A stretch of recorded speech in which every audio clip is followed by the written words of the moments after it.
19장 본문을 통하여서 포기를 포기한 사랑, 포기를 포기해버린 사랑이라는 제목으로 함께 은혜를 나눠보고자 합니다. 우리 지난주에 기억하실지 모르겠지만 이 창세기 4장 본문을 통하여서 이 가인이라는 인물 한 사람 속에 있는 그 내면과 심리의 솔직함과 불안함을 하나님께서 어떻게 만져가셨고 그가 어떻게 반응했는지를 좀 다뤄보게 됐는데요. 오늘 메시지는 그 지난주 메시지의 조금 연장선상으로 가인의 모습을 굉장히 조금 그의 감정이나 정서를 조금 적나라하게 직면했다면, 오늘은 이 엘리야라는 것을 통해서, 엘리야라는 사람을 통해서 이것을 조금 영적으로 돌아보고 우리 삶에 적용해보는 시간을 가졌으면 좋겠습니다. 이 바로 앞장 18장을 보면요, 이 쉽게 설명하면 엘리야가 바알을 섬기는 선지자들과 맞짱을 떠요. 제단을 두 개를 세워놓고 어디에 불을 내리는 신이 진짜 신이다 라고 생각하고 함께 제사와 기도를 드리고 나서 당연히 바알의 제단에는 불이 내리지 않고 엘리야가 기도했던 그 제단에는 불이 내리는 장면 속에서 엘리야가 850대 1의 승리를 거두는 어마어마한 장면입니다. 성경에 참 많은 이야기들이 있겠지만 어떤 드라마나 영화로 어떤 묘사한다면 가장 굉장히 역동적이고 뭔가 그런 뜨거움이 있는 장면이 아닐까라는 생각이 드는데, 근데 문제는 그 18장에 어마어마한 승리를 경험하고 그 환희와 감격에 차있을 엘리야가 바로 19장이 되었을 때는 언제 그랬냐는 듯이 굉장히 낙담하고 영적으로 우울하고 절망 가운데 있다는 거죠. 그래서 오늘은 이 엘리야가 어떠한 감정과 상황 속에서 있었는지를 좀 돌아보면서 그 엘리야를 어떻게 하나님께서 회복시켰는지를 같이 한번 좀 이야기해보며 나아갔으면 좋겠습니다. 여러분들에게 스스로에게 던지는 두 가지 질문이 있는데요. 첫 번째 질문은, 여러분은 어떨 때 좀 영적으로 침체되시나요? 어떠한 원인이나 환경에 노출되었을 때 여러분들이 조금 영적으로 무기력해지고 좀 작은 일에도 뭔가 좀 짜증이 나고 뭔가 하나님과의 관계가 좀 삭막하거나 하나님 혹은 부담스러운, 기도하기 싫고 큐티하기 싫은 이럴 때가 언제 노출되시는지. 그리고 두 번째 질문은, 그렇게 영적인 침체와 무기력이 여러분들 안으로 들어왔을 때 여러분들에는 어떤 증상들이 나타나는지를, 이 두 가지 질문을 말씀을 들으시면서 여러분들이 잘 한번 생각해 보셨으면 좋겠습니다. 저 같은 경우도 지치게 되면 저는 언어가 조금 부정적으로 바뀌는 것 같아요. 굉장히 부정적으로 바뀌고 과장을 하거나 회의적이 되거나 혹은 좀 남 탓을 하고 싶은 마음도 솔직하게 있는 것 같고요. 그러면서 그렇게 제가 영적으로 지칠 때 가장 나타나는 증상이 뭐냐면 동굴로 들어가고 싶은 거죠. 숨고 싶고 회피하고 싶고 아무도 안 만나고 싶고 뭔가 이럴 때가 저에게도 있습니다. 여러분들에게는 지칠 때, 영적으로 무기력할 때 그 원인은 어떤 것이고 어떤 증상이 나타나는지를 오늘 엘리야를 좀 비추어 보면서 한번 생각해 봤으면 좋겠어요. 엘리야는 왜 지쳤을까? 엘리야는 왜 영적인 침체가 있었을까? 좀 생각해 보니까 한 세 가지 정도로 큰 범주 안에서 이해해 볼 수 있겠다는 생각이 들었거든요. 첫 번째, 엘리야가 왜 지쳤나 생각해 보면요, 엘리야에게는 이 부정적인 방어 기제가 작동했던 것 같아요. 부정적인 방어 기제. 여러분, 방어 기제란 말 들어보셨죠? 많은 정의들이 있겠지만 자신을 둘러싼 어떤 위기나 환경을 딱 부딪혔을 때 내가 의식을 거치지 않고 무의식적으로 그것이 나를 보호한다고 느낌 속에서 나타나는 그 현상들이나 내가 취하는 행동들이나 언어들, 감정들이 이 방어 기제잖아요. 근데 이 엘리야에게도 이 이세벨이 너 죽여버릴 거야, 너 가만 안 둘 거야, 네가 감히 우리 선자들이 그렇게 돼? 내가 너 죽여버릴 거야, 가만 안 둘 거라는 그 말 속에서 이 위기와 어려운 환경을 부딪혔을 때 엘리야에게서는요, 이 굉장히 부정적인 방어 기제가 나타나게 되었습니다. 그런데 참 생각해 보면요, 이 17장, 18장 혹시 읽어보셨는지 모르겠지만 한번 읽어보세요. 17장, 18장을 보면 이 엘리야가 경험한 하나님이 진짜 어마어마하거든요. 이 17장을 보면 엘리야가 그 사르밧가부 집에 들어가게 되는데, 그때 하나님께서 떡가루와 기름을 절대 마르지 않게 하셨어요. 그리고 나서는 그 과부의 죽은 아들을 살아나게도 하셨습니다. 누구를 통해서? 엘리야를 통해서. 그리고 18장을 보면요, 엘리야의 말 한마디로 3년 동안 비가 내리지 않고요, 다시 엘리야가 기도하니까 비가 내리게 되고요, 앞서 얘기했던 것처럼 850대 1의 맞짱에서, 영적인 전투에서 엘리야가 하나님의 은혜로 승리를 경험했습니다. 이 엘리야가 그 누구보다 굉장한 하나님의 능력과 살아계심을 경험했잖아요. 그런데 그 엘리야가 경험한 하나님이 이 엘리야가 부딪히는 이 당황스러운 상황과 문제 속에서 작동하지를 않는 거예요. 분명 엘리야는 하나님을 경험했는데, 바로 앞장에서 그것을 체험했는데, 바로 그 다음 날이 되니까 그 자신이 경험한 하나님이 아니라 자신의 지식과 감각이 방어 기제로 작동하고 있다는 거죠. 마치 관성의 포로가 된 것처럼. 자신이 경험한 하나님이 아니라 자신이 처한 형편과 상황들이 그 안에서 더 설득력 있게 작동하고 있는 것이 엘리야의 문제였고, 근데 문제는 우리의 문제죠. 여러분들도 삶에서 경험해본 하나님의 이야기들이 있지 않으세요? 진짜 어려웠는데 여러분들의 그 숨죽인 기도에 응답했던 것들, 여러분들이 고민하고 있었는데 우연찮게 들은 어떤 설교 말씀을 통하여서 그 문제에 대해 신비롭게 말씀하시는 시간들, 전혀 기대치 않는 만남 속에서 하나님의 도우심을 경험했던 것들, 혹은 이 본문에 드러나는 것처럼 드러나는 어떤 현상과 기적들로 하나님을 체험했을 수도 있죠. 우리 다 그런 이야기들이 우리 안에 있거든요. 근데 문제는 그게 똑같은 상황이나 문제에 닥쳤을 때 그게 우리의 판단과 현실 속에서 하나님으로 작동해야 되는데 이게 작동을 안 해요. 그리고 우리는 우리 몸에 배어있는 익숙한 생각과 판단과 경험과 느낌이 방어 기제로 작동한다는 거죠. 제자들도 오병이어를 경험했잖아요. 이 진짜 엄청난 일인데 똑같은 비슷한 상황 속에서 이 칠병이어의 기적 속에서 제자들이 예수님 그때 이렇게 하셨잖아요. 이번에도 어떻게 하실 거예요? 너무너무 기대가 돼요. 자, 이거 드릴 테니까 해주세요 주님 라고 반응한 것이 아니라 우린 못해요. 안 할 거예요. 힘들어요. 왜 이렇게 하세요?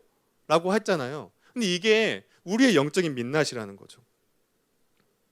오늘 본문의 엘리야도 그랬습니다. 3절을 보면 엘리야가 그가 이 형편을 보고 일어나 자기의 생명을 위해 도망했다고 이야기하고 있어요.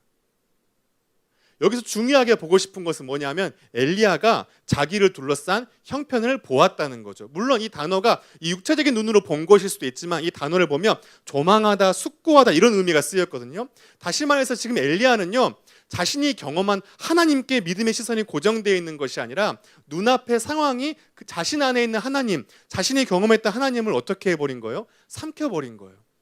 시편 23편에 보면 우리가 너무 잘 아는 말씀이잖아요. 근데 거기서 주님이 뭐라고 말씀하셨냐면 사망의 음침한 골짜기를 지날지라도 우리가 주님의 지팡이와 막대기만 보고 그 목자 되신 주님을 따라가기만 한다면 우리는 그 사망의 음침한 골짜기를 지나갈 수 있다라고 이야기했는데, 우리는 주님의 그 선하신 지팡이와 막대기를 보기보다 나를 둘러싸고 있는 사망의 음침한 골짜기가 훨씬 더 당연하고 합리적이고 설득력 있고 무섭게 다가온다는 거죠. 그래서 그렇게는 엘리야에게 어떤 방어 기제가 작동했을까요? 무기력하기도 하고 뭔가 분노와 막 짜증이 나기도 하고, 또 이럴 때는요 여러분 우리가 지나치게 분석적이 되죠. 하나님의 눈으로 단순화시켜 보기보다는 굉장히 예민하게 분석해서 이것들을 막 이렇게 나열하는 모습들이 있는데, 근데 여러 가지 방어 기제들이 있지만 엘리야가 보였던 방어 기제들 중에 가장 저에게 그리고 어쩌면 여러분들에게 빈번하게 등장하는 방어 기제가 있는데 그게 뭐냐면 남 탓이에요. 남 탓. 여러분들 다 남 탓 안 하시잖아요, 그렇죠? 저는 잘해요. 저는 잘하는데 엘리야가 어떻습니까? 오늘 본문 10절과 14절을 보면 두 번이나 마치 컨트롤 C 컨트롤 V 한 것처럼 두 번에 똑같이 얘기해요. 그가 대답하되 내가 만군의 하나님 여호와께 열심히 유별하오니 이는 이스라엘 자손이 주의 언약을 버리고 주의 제단을 헐며 칼로 주의 선자들을 죽였으며며 오직 나만 남았거늘 그들이 내 생명을 찾아 빼앗으려 하나이다 라고 이야기하고 있어요.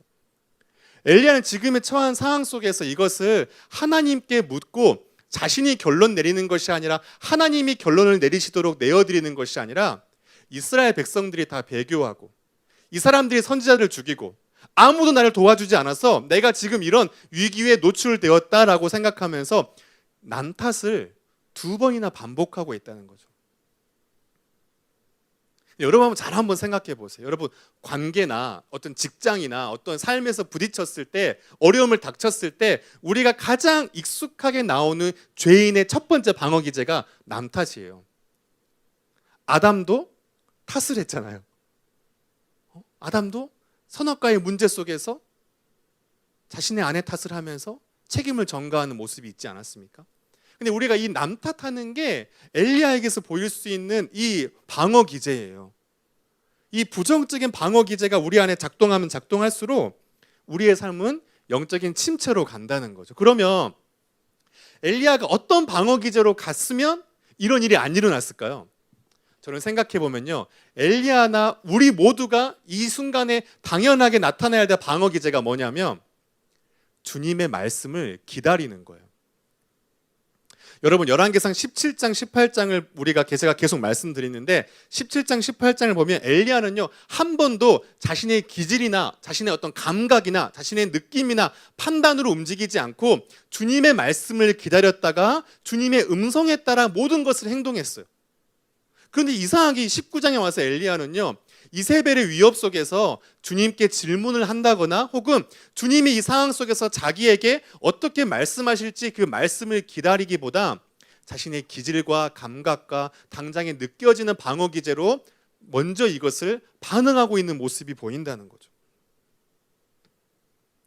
엘리야에게, 우리에게 가장 올바르게 작동해야 될 방어 기제는요, 주님의 말씀을 기다리는 거예요. 다시 말해서 아까 제가 한번 언급했는데 주님이 내 앞에 놓여진 이 상황에 대해서 내 감정이 결론 내리고 내 짧은 판단이 결론 내리는 것이 아니라 주님이 말씀으로 설명하시고 성경으로 결론 내리시도록 기다릴 수 있는 영적인 여유가 우리에게 가장 중요한 방어 기제가 될 수 있는데 이상하게 엘리야가 이때 이게 작동하지 않았다는 거예요. 여러분들에게 이 올바른 방어 기제가 있기를 간절히 소망합니다. 또 두 번째 어떤 원인이 있을까 생각해 보면요, 우리를 지독하게 물고 늘어지는 문제죠. 자존감의 문제가 아닐까라는 생각이 들어요. 자존감의 문제. 이 엘리야가요, 굉장히 저를 닮았어요. 변덕스럽습니다. 이 10절과 14절 아까 보시면 뭐라고 했어요? 그가 대답하되 내가 만군의 하나님 여호와께 열심히 유별하오니라고 했어요. 열심히 유별난다. 그리고 뭐라고 얘기했냐면 오직 나만 남았다. 다 떠났어. 나만 남았어. 내가 여호와께 열심히 유별하고, 이렇게 얘기하고 있죠. 어떻습니까, 여러분들? 자기를 과시하고 자기의 의로움을 주장하는 모습들이 보이잖아요. 근데 이런 엘리야가요, 앞에 4절을 보시면 자기 연민을 했어요. 뭐라고 했냐면 자기가 죽기를 원하여 이르되 여호와여 넉넉하오니 지금 내 생명을 거두시옵소서. 나는 내 조상들보다 낫지 못하나이다 라고 이야기하고 있습니다. 여러분, 자기 과시, 자기를 의로움을 드러내는 거, 자기를 주장하는 거, 근데 자기 연민에 빠지는 거. 여러분, 이 자기 과시와 자기 연민이 우리의 삶 속에 반복된다는 건요, 여러분들의 자존감이 있어야 될 위치를 찾지 못하고 있다는 반증이에요. 나의 자존감이 그리스도 안에서 나를 받아들여진 그 건강한 자기 부인과 자기 긍정의 자리에 위치해 있다면 우리는 자기 과시나 자기 연민으로 빠지지 않아요.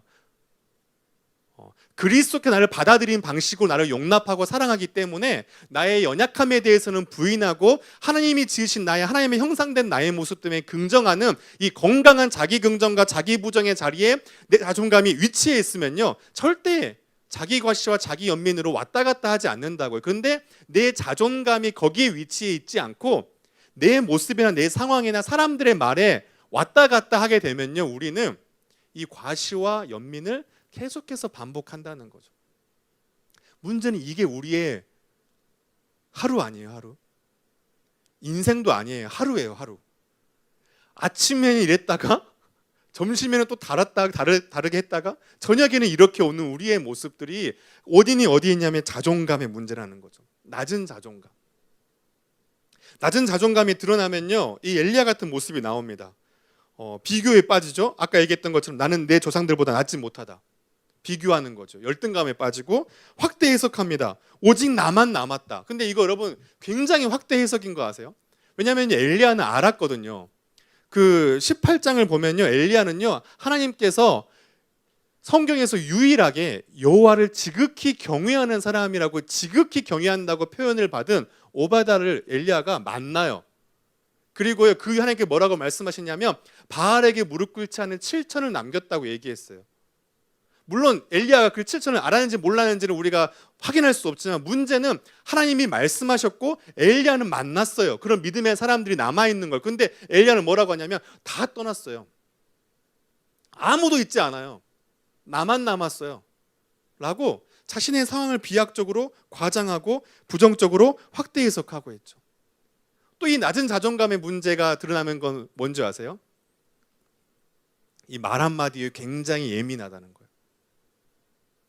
우리는 하나님의 음성에 예민하고 민감해야 되는데 이세벨이 건넨 말 한마디에 내 감정이 천국에서 지옥으로 떨어질 수 있는 거. 왜? 내 자존감이 사람의 말에 휩쓸리는 거죠. 하나님이 내게 결정하신 너는 나의 형상으로 지어진 나의 딸이고 아들이야. 내 아들 예수와 바꾼 생명이라는 것들이 내 안에 결정되는 것이 아니라 사람의 말에 의해서 내 자존감과 내 가치가 왔다 갔다 하니까 사람의 말에 예민한 거예요. 불편한 거예요. 이 사람 그냥 한 말인데 난 혼자 상처받고 화가 나고 서운해요. 이 자존감의 모습들이 된다는 것들이죠. 세 번째 원인 한 가지만 더 보고 다음으로 한번 넘어가 볼게요. 세 번째 원인은 뭐냐면 교만함이에요. 교만함.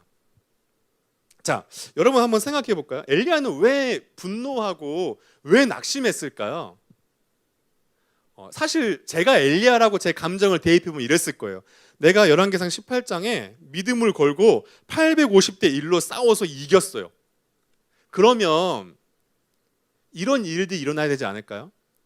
뭔가 이 아합과 이세벨이 회개하고 무릎 꿇고 주님께 돌아오고 이스라엘 백성들이 막 주님을 찬양하면서 막 우리가 자주 얘기하는 것처럼 막 부흥이 일어나고 막 회개 운동이 일어나고 수많은 무리들이 줄지어 주님께 막 돌아오고 막 교회가 회복되고 하나님 나라가 막 퍼져가고 그러면서 사람들이 엘리야의 그 수고와 헌신을 기억해주고 이해해주는 이런 모습이 일어나야 되잖아요. 엘리야는 분명 그것을 기대했을 거예요.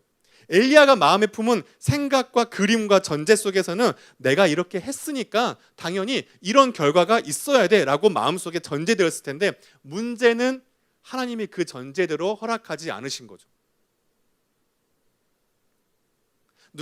제가 예전에도 한번 말씀드린 것 같은 누군가가 이렇게 이야기를 했어요.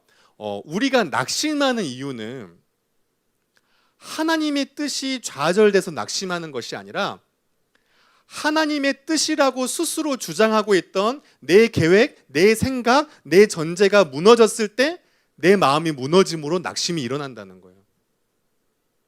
왜냐하면 절대 하나님의 뜻은 무너질 수가 없죠. 근데 우리는 하나님께 제대로 들어보지도 않고 내 계획, 내 전제를 세우고 이건 하나님 뜻이야. 하나님의 뜻이어야만 해. 하나님 들어주셔야 돼. 근데 내가 원하는 질서와 방향과 속도대로 일이 안 풀리면 어떻습니까? 짜증이 나고 낙심이 되고 분노하는 거죠.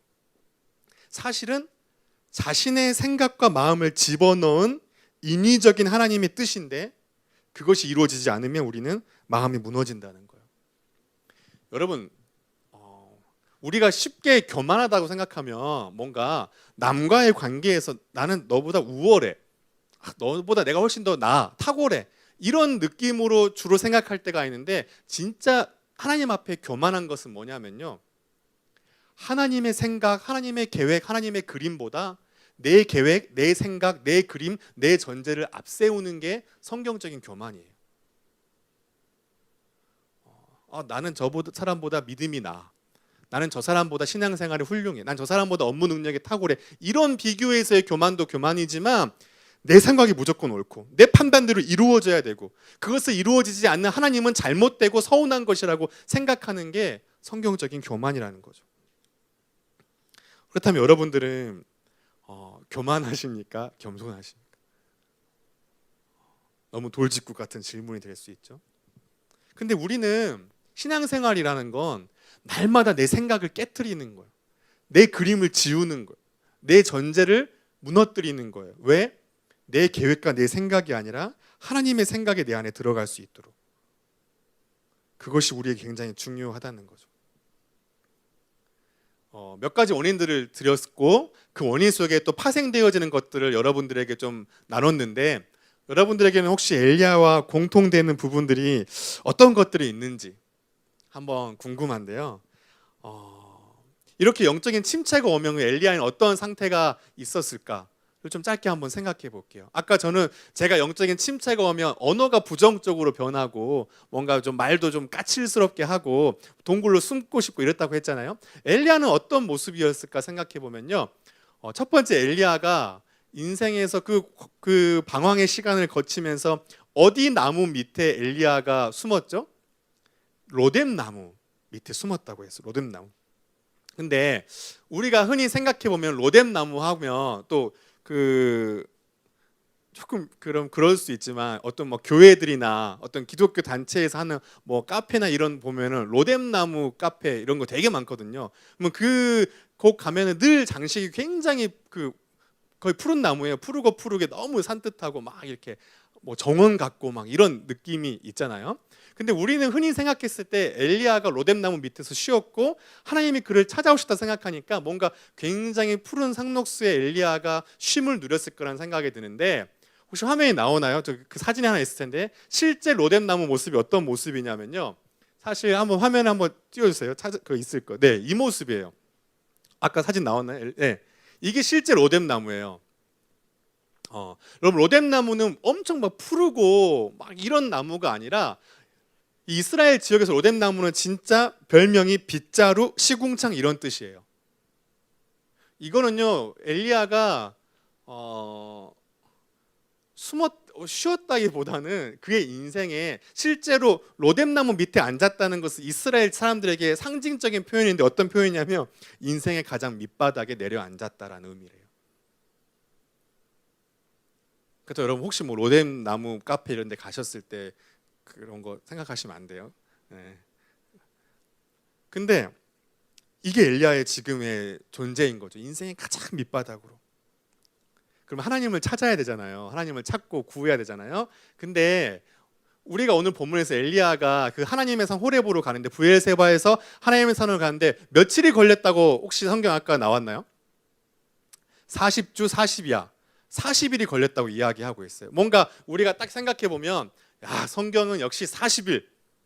예수님도 40일 금식기도 막 우리는 늘 40일 하니까 뭔가 엘리야가 뭔가 작정하고 순례길을 가듯이 이것을 갔다라고 생각할 수 있는데, 여러분 사실 브엘세바에서 호렙산까지의 이동 거리는요, 도보로 걸었을 때 일주일이에요. 일주일. 7일이면 가는 거리를 엘리야가 40일 동안 갔어요. 뭐였을까요? 가기 싫은 거죠.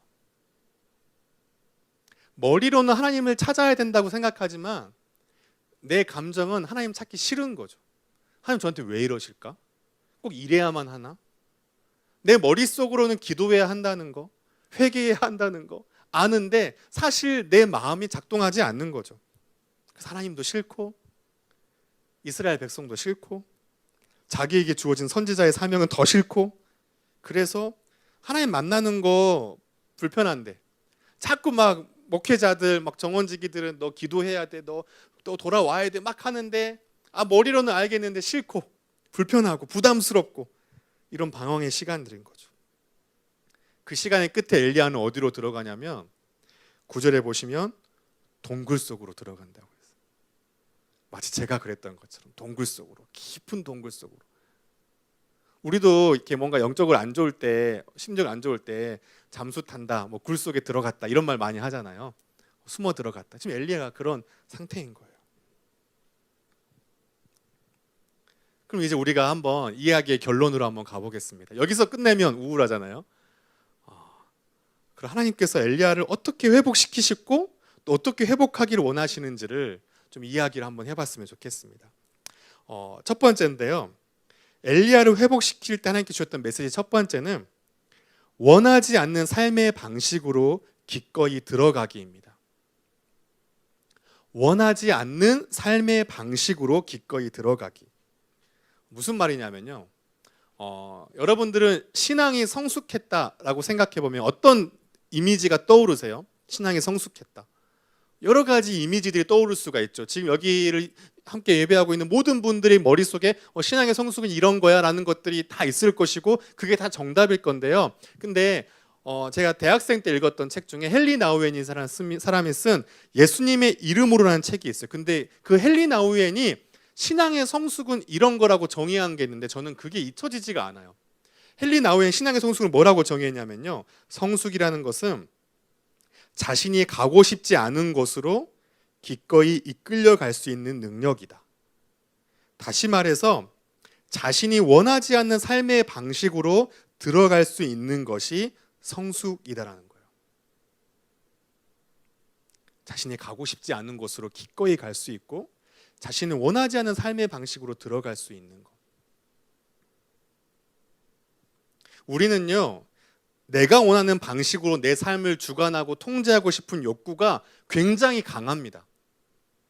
그래서요, 내가 원하는 대로 내 삶이 이루어져야 되고 내 문제가 해결돼야 되고 내 삶이 질서 있게 나아가야 된다는 욕구가 굉장히 강해요. 그런데 그런 사람들에게서 나오는 증상이 뭐냐면 염려, 불안, 우울, 근심, 걱정, 두려움, 그리고 짜증이에요. 왜냐하면 내가 생각하는 대로 내 삶이 펼쳐져야 되는데 그렇지 않으니까 이러한 감정이 파생되는 거죠. 만약에 내가 원하는 방식으로 내 삶이 이루어져야 된다는 생각을 버리고 내 삶이 내가 원하지 않는 방식으로 이루어질 수밖에 없고, 그리고 그 모든 섭리 속에 하나님이 계시고, 그래서 내가 그것을 마음을 열고 기꺼이 받아들이기만 한다면 이러한 불필요한 감정의 고난들은 파생되지 않을 수 있다는 거죠.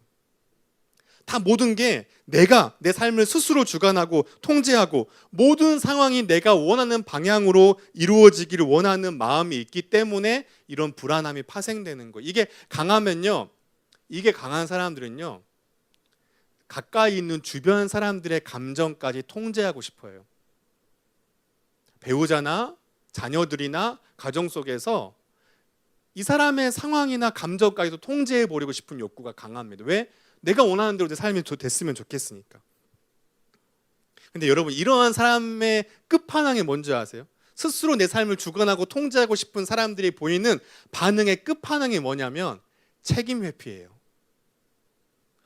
여러분, 우리는요, 문제를 회피하고 책임을 회피하는 사람은 자아가 약한 사람이라고 생각해요. 얼마나 자아가 약하면 자기 앞에 놓여진 걸 저렇게 회피할까, 자기 앞에 문제를 저렇게 도피할까 생각하는데요, 아니에요.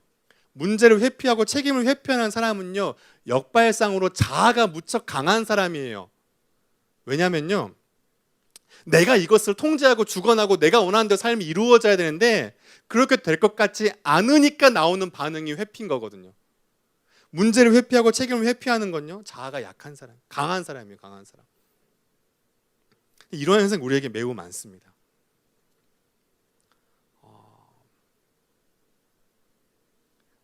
우리는 아직 그 청년의 시기를 보내고 있으니까 여러분들의 인생의 경험이 많다, 뭐 적다 할 수는 없겠지만 여러분 잘 한번 생각해 보세요. 여러분들 지금까지 인생을 살아오면서 여러분들이 원하는 방식으로 삶이 얼마나 이루어졌습니까? 현실적으로 안 이루어집니다. 안 이루어져요. 근데 그것에 스트레스 받고 짜증나고 회피하고 염려하는 건요, 여러분 손해예요. 제가 예언가는 아니지만 제가 예언할 수 있는 건 앞으로도 여러분들의 원하는 방식대로 삶이 풀어지지는 않을 거예요. 아무도 아멘 안 하셨어요. 그렇잖아요. 싫잖아요. 근데요, 헨리 나우엔이 뭐라고 얘기했냐면 성숙이라는 건 그런 것을 받아들이는 거예요. 그리고 내 삶의 배후 속에 하나님의 내 삶을 이끌어 가심을 신뢰한다는 거죠. 이거는요, 비단 헨리 나우엔 말뿐만이 아니라 예수님께서요, 베드로에게 하셨던 말씀이기도 해요. 우리 요한복음 21장을 보면 베드로가 예수님 부인하고 막 저주하고 이래가지고 막 저기 찌질하게 있는데 예수님이 나타나가지고 딱 이렇게 오늘처럼 밥도 차려주고 딱 했어요. 그래가지고 예수님이 너가 나 사랑하니? 주님 제가 부족하지만 주님 사랑합니다. 내 양을 쳐라, 내 양을 먹이라. 이 3번 얘기한 거. 너가 나를 사랑하느냐? 내가 주님을 사랑하는 주께서 아시나이다. 내 양을 쳐라. 요거 3번. 우리는 요한복음 21장만 하면 요거에만 엄청 그 감동을 받잖아요. 근데 사실 그렇게 말씀하고 나서 바로 다음 절에 뭐라고 써있냐면 예수님 이렇게 말씀하세요. 내가 진실로 진실로 내게 이르노니 내가 젊어서는 스스로 띠띠고 원하는 곳으로 다녔거니와 늙어서는 내 팔을 벌리니 남이 내게 띠띠우고 원하지 아니하는 곳으로 데려가리라 라고 이야기해요. 예수님이 베드로에게 뭐라고 말씀하시냐면 너가 나를 사랑하고 그 사랑함을 통하여서 양떼를 먹이는 삶으로 살아가는 데 있어서 너가 젊었을 때는 네가 원하는 방식으로 살려고 발버둥 쳤지만 네 신앙에 무르익고 성숙하고 자라가는 그때에는 네가 원하지 않는 방식, 남이 너에게 원하는 방식으로 네가 가게 될 거야 라고 이야기하는 거예요. 이게 성숙인 거예요. 오늘 엘리야도 이것을 받아들여야만 했어요. 근데 엘리야는 자기 그림, 자기 전제, 자기 생각, 스스로 삶을 주관하고 통제하는 욕구가 강했다는 거죠. 바라기는 매우 현실적으로 여러분들에게 드리는 조언은 우리의 인생은 여러분들이 가고 싶지 않은 곳으로 원하지 않은 삶의 방식으로 이끌어져 갈 수밖에 없습니다. 하지만 거기에 기꺼이 반응하고 주님의 계획을 물으며 나아가는 저와 여러분이 되기를 간절히 소망합니다.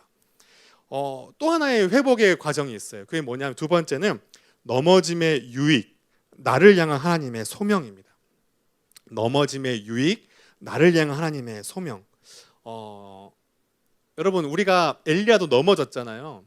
영적으로 방황했죠. 근데 넘어짐도 유익이 있어요. 그렇기 때문에 혹시 오늘 와, 나 진짜 엘리야 같다. 지금 나 너무 지쳤다. 나 너무 낙심된다.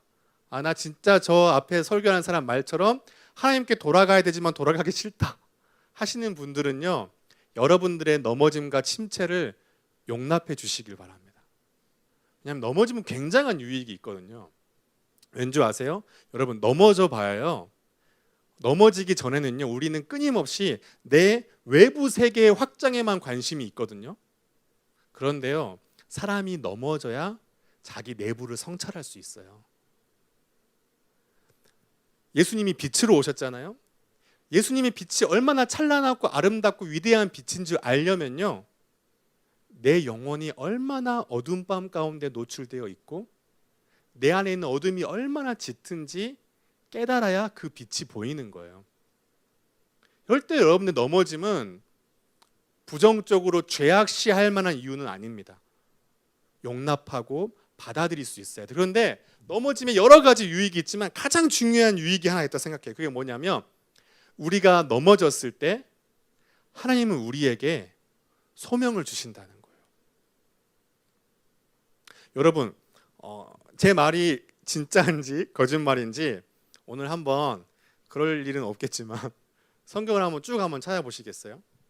우리가 자주 설교에서 이야기를 듣고 통독에서 보고 큐티에서 보는 그 믿음의 사람들, 하나님께 쓰임 받는 사람들을 하나님께서 소명으로 부르실 때 어떤 순간에 부르셨는지 한번 잘 생각해 보세요.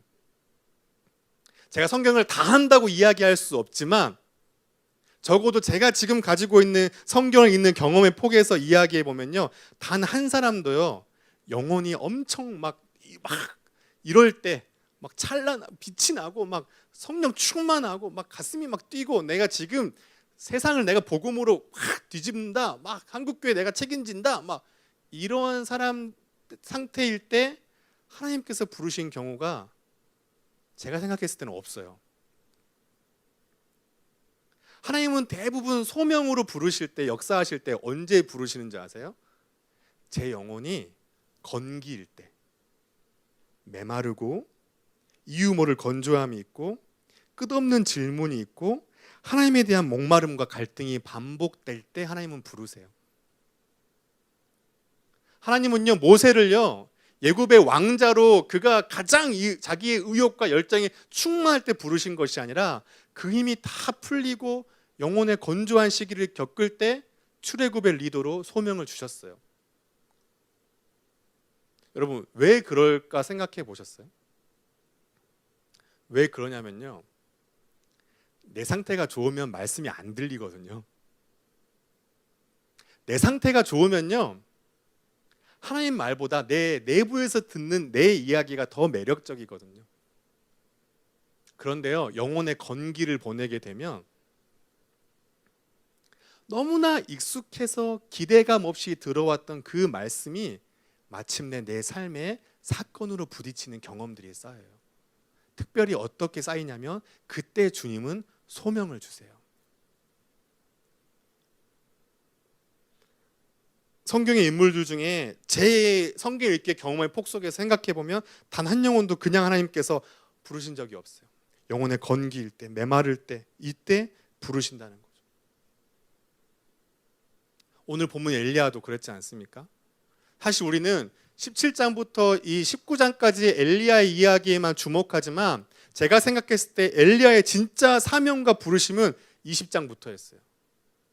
하나님께서 이 19장 후반부에 보면 엘리야에게 너가 이제 사람들에게 기름을 붓고 말씀을 가르쳐서 사람을 세우고 선지자들을 세우고 막 엘리사를 파송하고 왕에게 기름 부는 일을 할 거야 라고 말씀하시는 거예요. 그리고 엘리야는 그 삶을 실제로 살아가게 된다는 거죠. 여러분 혹시 지금 영혼의 건기를 보내고 계십니까? 혹시 지금 좀 메마르시나요? 뭔가 의욕이 잘 생기지 않나요? 뭔가 하나님 앞에 끝없이 반복적으로 좀 의심과 구도가 뒤섞인 질문을 던지고 싶으신가요? 그러면요, 지금은 기회인 거예요. 어떤 기회냐면요, 하나님이 여러분에게만 여러분의 인생을 통해서 이루고자 하는 소명이 말씀으로 부어질 수 있는 기회의 순간이라고 저는 믿습니다. 그 하나님의 초청장이에요. 영혼의 건기는. 그 음성을 잘 들으셨으면 좋겠습니다. 마지막입니다. 마지막 세 번째는요, 나의 신실함에서 하나님의 신실함으로입니다. 나의 신실함에서 하나님의 신실함으로. 제가 이렇게 계속 질문을 던지는데 여러분들은 신앙생활을 할 때 언제 안정감을 느끼세요? 신앙생활의 안정감, 신앙생활의 편안함 어디서 누리십니까? 우리는요, 하나님 앞에 내가 좀 뭔가 경건 생활을 잘하고 있으면 안심하고 편안합니다. 그런데 내가 조금 경건 생활이 무너지고 형편없으면 불안해요. 왠지 아세요? 우리의 신앙이 하나님의 신실하신 사랑 위에 세워져 있기보다 나의 신실한 행위와 노력과 태도와 그 율법 위에 세워져 있기 때문에 내 그것이 신실하면 내 신앙이 안정적으로 보이고 하나님과의 관계가 무난하고 편안해 보이지만 내 행동과 내 신앙이 신실하지 못하게 느껴지면 내 믿음도 바닥으로 노출되기 시작하는 거예요. 여러분 주님을 사랑하십니까? 아멘이시죠? 근데요, 저도 마찬가지지만 주님을 향한 우리의 사랑은 금방 사그라듭니다. 변덕스러워요. 그런데 여러분을 향한 주님의 사랑은 한결같고 신실합니다. 근데 문제는 우리가 우리의 신앙이 어디에 세워져 있냐면 변함이 없이 한결같고 동일한 그분의 신실한 사랑 위에 세워져 있는 것이 아니라 내 신실함 위에 세워져 있어요. 내 신실함 위에 더 붙들려 있어요. 그래서 자꾸 하나님과의 관계나 하나님의 이미지나 내 인생의 앞길이 하나님의 신실함 속에서 해석되고 바라보아지는 것이 아니라 나의 신실함의 여부에 따라서 왔다 갔다 하는 거죠. 엘리야를 한번 보겠습니다. 마지막으로.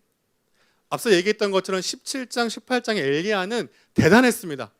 어마어마했어요. 성경에 그런 사람이 없습니다. 구약을 대표하는 인물이거든요. 모세와 같이. 근데 17장, 18장에 대단한 엘리야였는데 19장은요, 이런 말 써서 죄송하지만 개박살난 엘리야예요. 동일하지가 않아요. 근데요, 문제는 뭔지 아세요? 엘리야는 17장, 18장과 19장이 전혀 다르지만 하나님은 엘리야에게 17장, 18장, 19장 늘 동일하시다는 거예요. 거기에 우리 신앙이 세워져야 됩니다.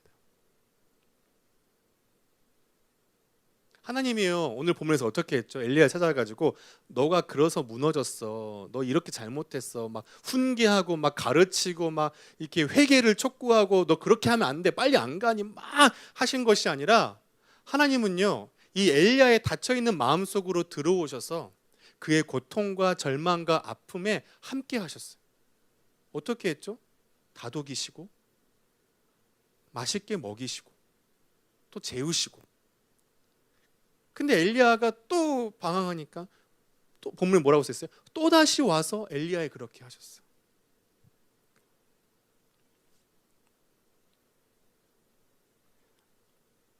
저는 뭐 신앙생활이나 사역을 오래 했다고 말할 수는 없지만 제가 그래도 하나님과의 관계에서 내릴 수 있는 문장 하나가 있다면 저는 저에게 실망하지만 하나님은 저에게 실망하지 않는다는 거. 저는 저에게 포기할 때가 많지만 하나님은 저를 한 번도 포기하신 적이 없다는 거. 늘 부드럽지만 끈질긴 사랑으로 내 삶을 찾아오신다는 거.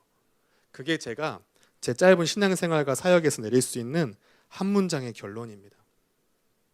여러분, 우리가 신앙생활을 좀 할 때, 내가 좀 뭔가 은혜 안에 있을 때, 뭐 기도와 큐티 규칙적으로 잘 하고 예배 빠지지 않고 뭔가 교회와 공동체에 대한 마음이 막 좋을 때, 그때에도 하나님은 신실하시지만요, 여러분이 그렇지 못할 때, 넘어지고 헤매이고 형편없을 때, 설령 죄악 가운데 있을 때에도 하나님은 여러분들을 동일한 사랑과 신뢰로 바라보시고 찾아오시고 일으키시는 분이십니다.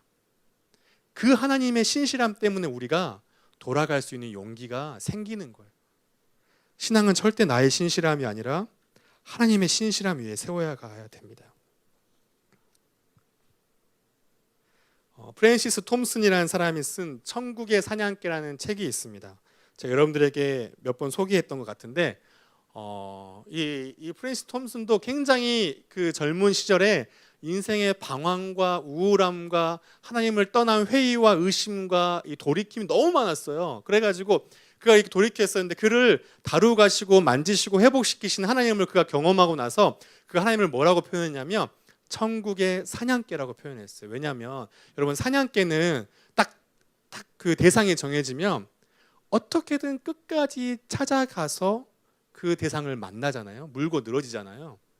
근데 이 프랜시스 톰슨이 자기가 경험한 하나님이 그랬다는 거예요.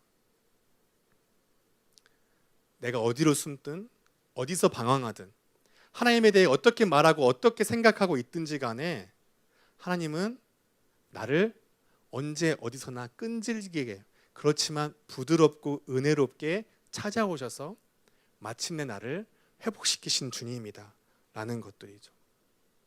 저의 하나님도 여러분의 하나님도 푸른나무 청년교회 하나님도 저는 천국의 사냥개와 같은 분이라고 생각합니다. 그렇기 때문에 여러분들이 여러분의 신실함이 아니라 하나님의 신실함 위에 여러분들의 신앙과 푸른나무 교회가 세워지기를 간절히 소망합니다. 말씀을 좀 마치겠습니다. 엘리야가 굴 속에 들어갔잖아요. 로뎀나무, 그 다음에 그 브엘세바에서 호렙산까지 그 일주일이면 갈 거리를 40일 동안 갔던 그의 그 하나님에 대해 뭔가 이 답답하고 막혀 있고 서운한 마음들, 그리고 굴 속에 들어간 엘리야. 이게 영적으로 침체된 저의 모습이고 우리의 모습들이 아니겠습니까? 그런데 그 하나님의 찾아오신 사랑, 오늘 설교 제목처럼 포기를 포기해버린 그 사랑에 붙들린 엘리야가 9절에서는 엘리야가 그 곳 굴에 들어가 거기서 머물더니라고 얘기했는데 13절에 이렇게 이야기하고 있습니다. 엘리야가 듣고 겉옷으로 얼굴을 가리고 나가 굴 어귀에 서매. 마침내 엘리야가 그 포기를 포기하신 그 사랑에 힘입어서 동굴 깊은 곳에 침체되어 있던 그가 동굴 문 앞으로 나오게 되었다는 거예요. 혹시 오늘 영상으로 예배를 드리고 계신 분들, 혹은 실시간은 아니지만 혹시 후에 이 영상을 보시게 될 분들, 그리고 이 자리에서 함께 말씀을 나누고 있는 우리 청년분들 중에 혹시 지금 여러분들의 현 주소가 동굴이신 분이 있을 수도 있을 것 같아요.